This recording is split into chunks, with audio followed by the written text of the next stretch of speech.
We look ahead to celebrating the 10th anniversary of the club's famous FA Vase victory at Wembley Stadium, joined by two genuine club legends, namely Mr Billy Irwin and Mr Tony Harrison.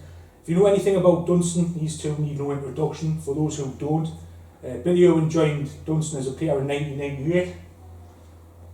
Before hanging up his boots in 2007, he won back-to-back Northern League and Cup doubles as captain. He was coach under Bobby Scaife, assistant manager under Perry Briggs, before becoming manager in 2009, a position he held with great distinction until eventually stepping down in 2016.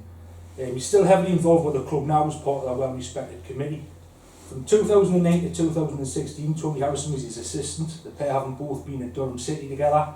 Billy is player and Harry assistant manager at the time, were you? Assistant manager, right. As a well-respected manager in his own right, he'd managed Ashington, Borough East End, and he's still to be found lurking around the ground to this very day.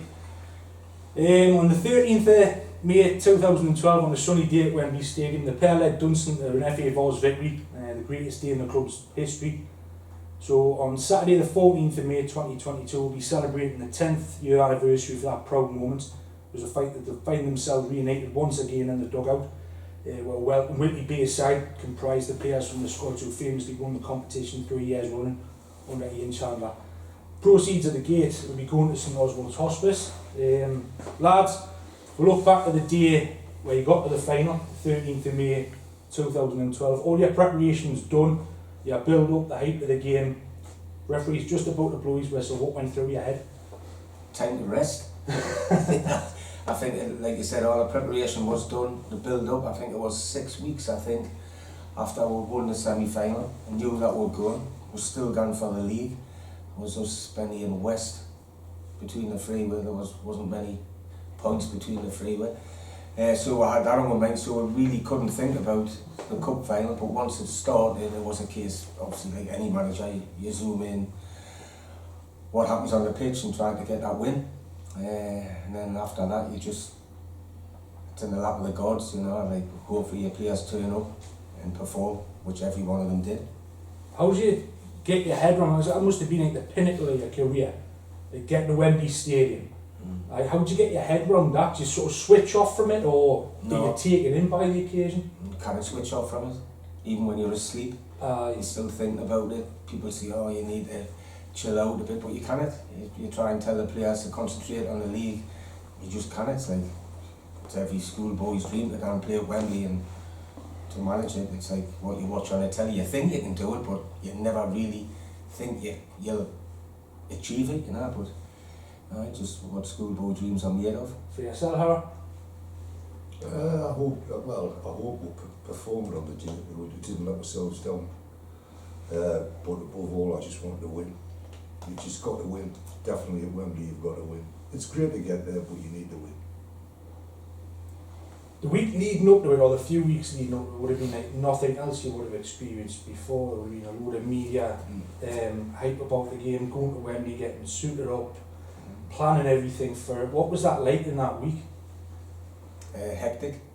Obviously we were both working, and Hannah was still working at the time, and I'm self-employed.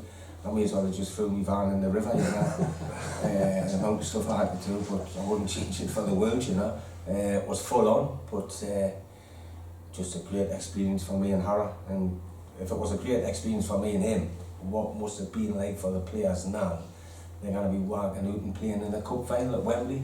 Well, man, here's on my back to stand up now, If you look at that run that season, and the first game you played, because of how you'd performed years gone by, you played Whitley Bay the season before, where they went on to win it.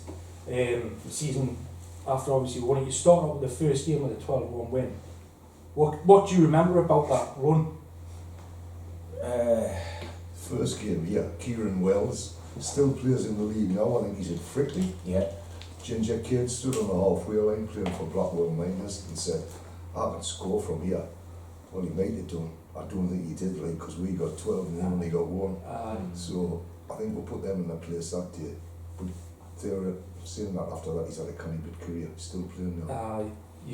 Who we have after that one? Was it Parkgate. They were fancied at the time, weren't They they? were a good side, played good football. Yeah. Flying in that league at Very the good. time, they were Very one of the good team. favourites to win it. Went to watch them down Rotherham. They played next door to Rotherham's ground, and had two wingers, very good. Did we win 3-1, 2-1, 3-1? They gave it a scare and a really good game, good team. Wisbech? Phew, anything could have happened. It was the day I thought the world was going to end. It was so black, wasn't it? The clouds came over, it was pouring, Dicker got sent off. Josh Carmichael had a wonderful game. I think he came that day, battled hard. We were out at half time that day. Aye. I thought we just didn't turn up. Me and Harry went down to watch him a couple of weeks beforehand, and we knew it was going to be a test because it was a bustling club. You walked in, you went, wow, this is a proper place. This. And half time come, we were 1-0 down, I think we were, and I spent probably 15 minutes on one player trying to get him up and firing, you know. And we come out the second half, went 2-1 up. Then grabbed the one back, Dick, I got sent off, went extra time, and then we brought them back here, you know. So that was probably, if we were going to go out, we would have went out that day. I just remember it being windy. There was no escape from the wind, it just shot across the side of that pitch, and they had a load down. It was like Norwich were away at the time. So the big club they were, partisans, wasn't it? Yeah, they were a big club. Aye. Yeah. Who did we have after that? Was it Bethnal Green. Bethnal Green? Now, they come up fancying it, didn't they? Not really. Did they not? No. They walked in from that end, they might as well have just come back on the bus. Really, they just didn't fancy Norwell, did they? No, I couldn't get to watch them because we had a really bad winter. So their games were off left, right and centre, and obviously travelling down to Bethnal Green. There was snow all over the shop, so we were going in blind against them, you know. And me and Harry was standing on the pitch before the game, the lads were in the changing room. And their coach pulls up, and they all gets off the bus. 1:30, 2:15, and Harry says, we've won here. And I went, oh, you know, he says, these are freezing here, like, and it was bitter. We never got out of second gear.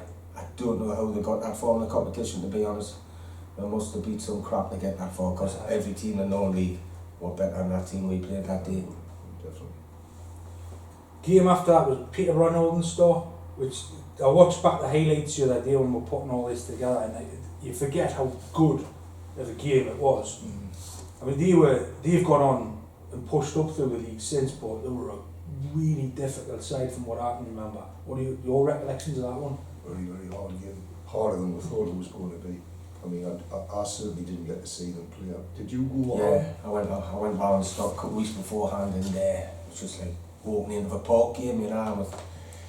We said this can't be the team that we're playing, but it was, and tough game, like a crazy game, wasn't it?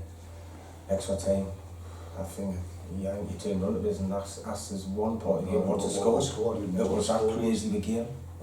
Couldn't tell what the score was. It was. Liam made a wonder save, didn't he? Got one out the top corner to his right. Unbelievable. Best save I've ever seen him make. One of the best saves I've ever seen. And then Bully scores a winner in extra time. But brilliant, absolutely. That was a draining game. That was. You know, the Force can just throw so many crazy things up and still this year, but I was so draining that one of the supporters didn't even get off the bus, didn't he? He was that drunk. He just sat in the bus with his hands on When you think that's the furthest the club had been in the Vase, the quarters, wasn't it? Yeah, so we got the quarters a year before against Whitby here. Yeah. Was that, there must have been a point that came during that run that you thought, we've won it here. You're in the semis after that one where, you know, it's not just one game, you've got two, so it changes the dynamic in it. But when you got that game, for me, there was a sense that we're going to go on and win it, so...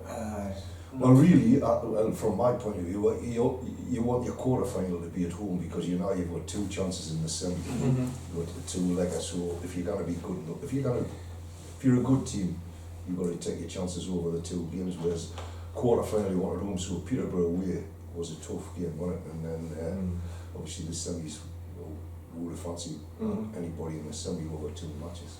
You see, then it was two legs in semi-final, now they've changed it just to one, which is crazy what the FA has done on that, but like Hara says, if you didn't win our two legs in semi-final, you didn't really deserve to be well. You got two bites at the cherry, you know. But They were a good side. Stable. Right, really good Mm. side. Was it crowded just short of 1,000 or something? It didn't help that, yeah. I mean, like, we're playing the first leg out here. It's blowing a gale straight down the pitch. It's sunny, it's hot. The pitch is rock hard. The ball was never on the It was ground. an awful game, horrible game. Horrible game. Yeah. Horrible. You were, like, getting back to what you said, you were a good team. We went to watch them twice. I said we need to go and watch them home and we need to go and watch them away. Went both midweeks, watched them home one week, midweek, and we went to Worksop, I think. And good team, really good team. I knew it was going to be difficult, and it proved to be. The away leg, I mean, it was just a bizarre game. There was, what, 2 red cards, they turned out in numbers. The end was eventful, to say the least. What can you remember of that one? Because I think everyone who went down, if you followed the club at that stage, that would be one of the standout games of all time. Oh, definitely.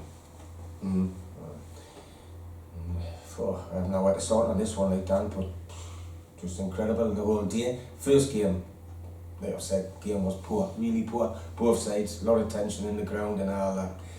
But I spoke to a lot of managers who won at Wembley, just to get what their thoughts were going into the semi-final. Every one of them said, don't try and win it in the first leg, make sure you're still in the second leg. And that's true to this day. But, well, Bully won it out of nothing. He didn't he? The first game where he hit that left footer across the keeper in the top corner, or in off the post. I was ready to bring Bully off, the boards were ready to go up, and he just turned around and whacked one in, like, you know. So credit to him, because he would have been sitting next to me in Harrow if he hadn't done that. But, which wasn't a pleasant place to sit. No. Yeah. Second leg though, brilliant. Obviously we were 1-0 up from the first leg, and then scored in a crack actually. Put one on the back foot a bit, levelled the ties up, and then I think Bully equalised on the day to put a 2-1 back up. He's jumped in the crowd. I think he said the crowd pulled him in the crowd. The refs gave him a yellow, and then there's a game. Next 10-15 minutes, Bully commits a foul and gets the second yellow, and you think, oh, here we go. You know, it's going to be tough. And then equalised to be winning on the day, 2-1, which makes it 2s each. Got them in at half time, changed a couple of things around, but come with the second half were brilliant. Had to bring Swaz off. Swaz off, come off to them.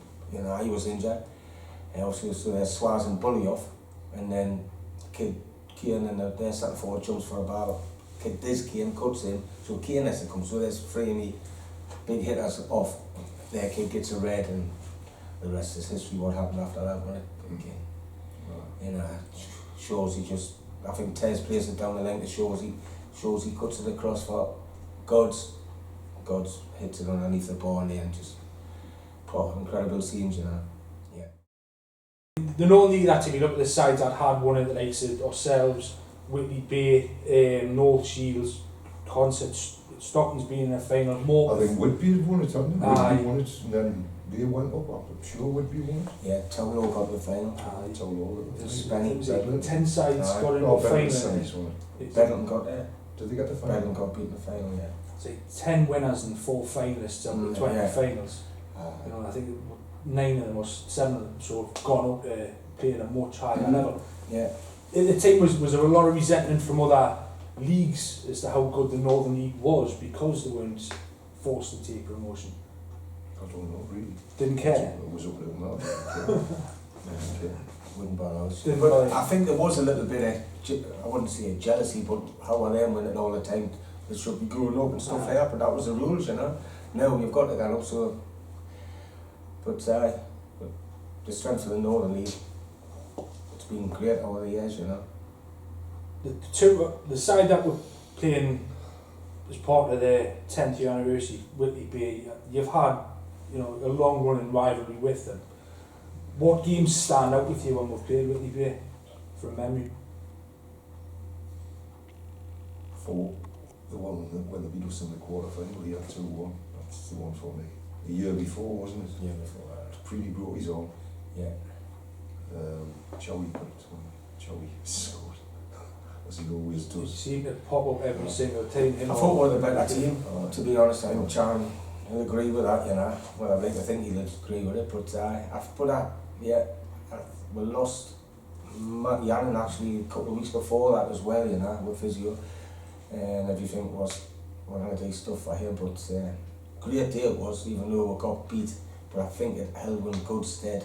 I think I said after the game, we'll come back stronger with this good experience for me, you know. I'm sure we did next year and went money, you know, but to run Willie be as close as what we did, who were top, Charlie, unbelievable what Charlie did, you know, on the bounce 3 years and just never be achieved again, No. you know. Yeah. But you played West in the final, and like you say, that season you were running them and spending more close with the league. They were probably a little bit different to a lot of clubs in the Northern League. They certainly had a reputation. What was your rivalry like with West Auckland? Because it simmered. Yeah, I'd simmered, just both teams, both clubs wanting to win desperately, that's what it was. When I was laying a couple of times, but just both teams were when Hammond Townsend, I think we might have played 4 times or 5 times including the final, and there wasn't much in any of the games at all, you know.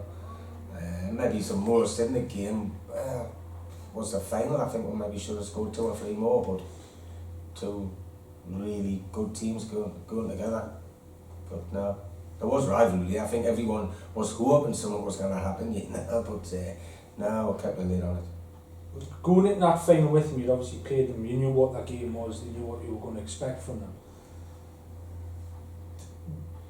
Was that sort of did that make the game easier? I would have preferred to have played a team outside the Northern League, definitely. Just for the whole occasion, really, as much as anything. But and it made it would have been harder to accept as well, being beat by a team out of the Northern, by West on the day, any other team out of any team out of the Northern League. But you know, it was a difficult game. I mean, they didn't. Matty Moffat had a mask, he'd had a bit of fracture. I think Alex Francis was injured, wasn't he? But you know, we had pickers out and other slight issues that. We were the underdogs when you looked at the bookies and people's reactions around the Northern League. We were the underdogs. We knew we were, but we played that to our strengths, you know. We just went along with that, you know. Peter could have easily picked our team. He knew what our team was. Yeah. He could have told us what team was. Yeah. We knew who was going to be playing against them, and we didn't quite know which team he would have picked, you know. But he had a really good squad, very good.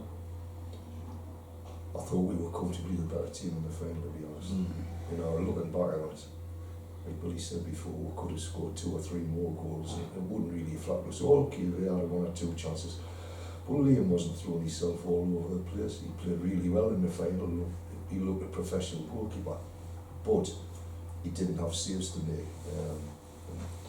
You know, if we'd been a bit more clinical and a little touch more, we would have won 4 or 5, I think. Was there a point, because I know when I spoke to Swaz, he said there was a point during that game, when the game was in play, that he knew you'd won. Were you in the same?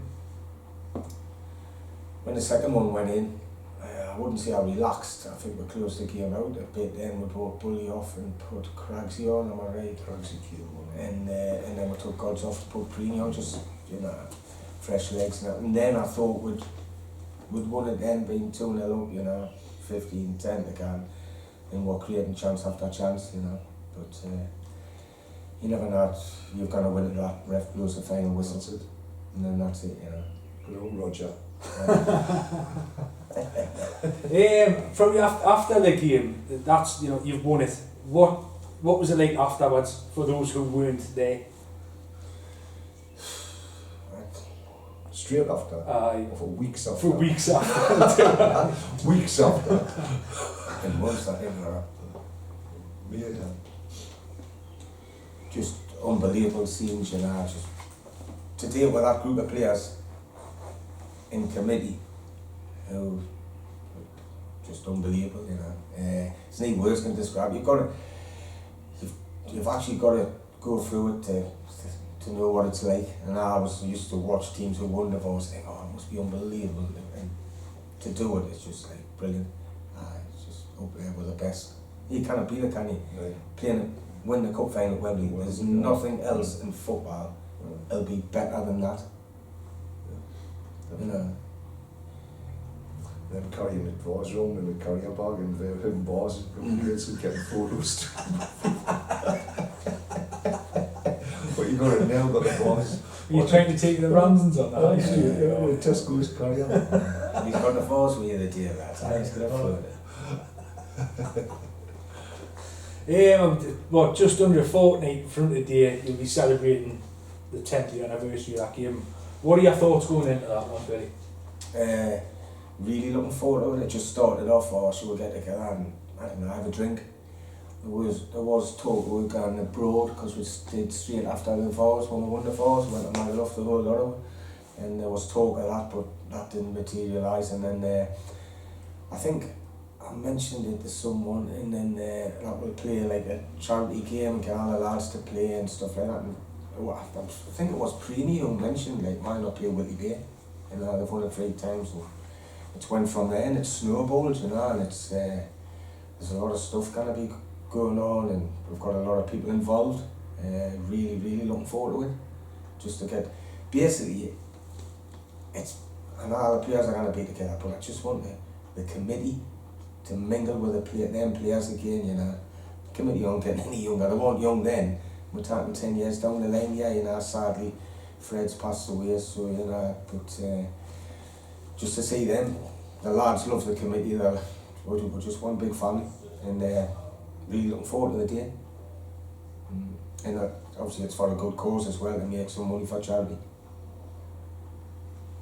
Anything else, lads, you want to add? Just turn up and make it a really good day. Aye. It's for a great cause. You haven't got to be involved with Dunstan or Whitley Bay in the Norley at all, for St Oswald's Hospice, which is a massive, massive place in this area, and the need, like, funding of charities like this. And I've touched on it myself, you know. I've been in there for 3 weeks with my wife and stuff like that, but it's an unbelievable place. You get well looked after, and I'm just, hopefully we can raise quite a bit of money, you know. Spot on, lads. Done? Done, aye. Excellent. Cheers. Cheers, Dan. Cheers, Cheers, Spot on. Cheers, Ken. Cheers, Ken.